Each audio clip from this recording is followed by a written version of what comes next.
Мурдагы президент Алмазбек Атамбаев өзүнүн ыйгарым укуктарынан аша чаап, өкмөттүн, парламенттин ишине кийлигишип жатканын алгачкылардан болуп Өмүрбек Текебаев айтып чыккан. Анын алкагында Атамекен фракциясынын депутаттары Алмазбек Атамбаевга импичмент жарыялаган. Андан бери 2 жыл убакыт өттү. Мурдагы президенттин соттордун ишине, өкмөттүн ишине түздөн түз киришип, коррупцияга жол ачканы азыр да айтылып, 24 ноябрда өткөн курултайда экс-президенттин ишмердүүлүгүнө саясий юридикалык баа берүү демилгеси көтөрүлдү. Ушул жерде сүйлөөчүлөрдөн, докладчыдан жана башка жарыш сөздөрдө Атамбаевдин иши канааттандырылык эмес деп табылгандан кийин анын үстүнөн кол тийбестиги алынсын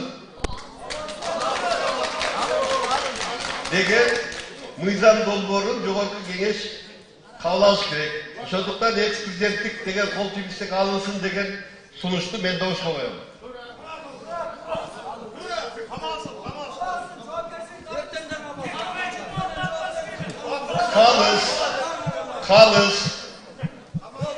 Kalız yok. Karşı yok.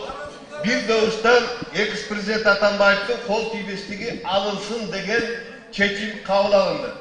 Бирок экс-президент Алмазбек Атамбаевга кылмыш ишин козгоп, жоопко тартуу оңой олтоң иш эмес. Анткени президенттин ишмердигинин кепилдиктери жөнүндө мыйзамдын 12 беренесинде экс-президенттер кылмыш жообуна тартылбайт, камалбайт, камакка, тинтүүгө, суракка алынбайт деп жазылган. Бүгүн парламенттин тармактык комитетинде депутаттар тарабынан жаңы мыйзам долбоору сунуш кылынды. Анда экс-президентти жоопко тартууга тоскоол болгон дал ошол 12 беренени жокко чыгаруу демилгеленүүдө. Эң негизги бүгүнкү күндө мында түшүнүктүү бул 12 беренесинен жокко чыгарып атабыз.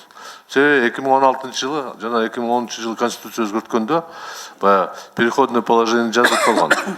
Те положения законов, которые противоречат Конституции, не действуют деген бар, утрачивают силу. Это прямое указание Конституции. Мындан сырткары президенттин үй бүлө мүчөлөрүнүн ден соолугун мамлекеттин эсебинен камсыздандыруу, акысыз медициналык тейлөө нормаларын алып салуу сунушу бар. Экс-президентке карата соттун айыптоо өкүмү күчүнө кирген учурда ушул беренедеги бардык кепилдиктер токтотулат. Жаңы конституцияда президент адам укуктарынын жана эркиндиктеринин кепилдиги катары чыкпайт. Мамлекет башчысынын кол тийгистигинин деңгээли төмөндөтүлгөн. Жана конституцияда анын үй бүлөсүн мамлекет камсыздоо жөнүндө норма жок. Ушуга байланыштуу Кыргыз Республикасынын президенттин ишмердигинин кепилдиктери жөнүндө мыйзамга төмөндөгүтө өзгөртүү киргизүү сунушталат. Президенттин кол тийгистигинин деңгээлинин төмөндүгүн эске алуу менен 3 берене жаңы редакцияда баяндалууда. Анда Кыргыз Республикасынын президентинин кызмат ордунан четтетилгенден кийин аны кылмыш жоопкерчиликке тартуу мүмкүнчүлүгү бөлүгүндө конституциянын нормалары чагылдырылды.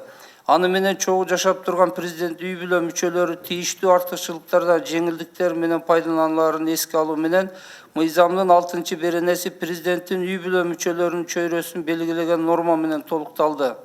8 беренеде президенттин үй бүлө мүчөлөрүнүн өмүрү жана ден соолугу мамлекеттин эсебинен камсыздандырыла тургандыгы жөнүндө норма алынып салынууда.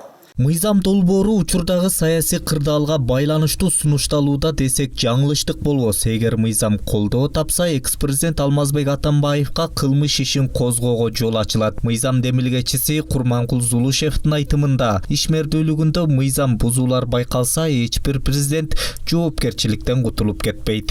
Биз 2007 жылдан баштап иштейт деп элемент айрым көрсөтүп кетебиз. Анткени эртең бул мыйзамды колдонууда талаш жаратпаш керек маселечи. Негизи бул норманы көрсөтпөй кетсек да бул жайыттылары, юристтер түшүнүп турат болот. Анткени эгерде адамдын оордотуучу жагдайлары болсо, бул артка жайытылбайт дейт. Бул мыйзамда биз шайкешкана келтирип атабыз. Биз оордотконубуз жок. Биз болгону баш мыйзамга кара каршы келип иштебей турган норманы жокко чыгарып коюп атабыз. Демейде мындай мыйзамдар сын пикирлерди, талкуу талаштарды жаратчу эле. Бирок бул сапар комитет мүчөлөрү демилгечилердин сөзүн угуп, шыр эле колдоп беришти. Ал Тургай КСДПнын 3 депутаты мыйзам боюнча пикирин билдирүүдөн баш тартып, журналисттердин суроосуна жооп бербей басып кетишти.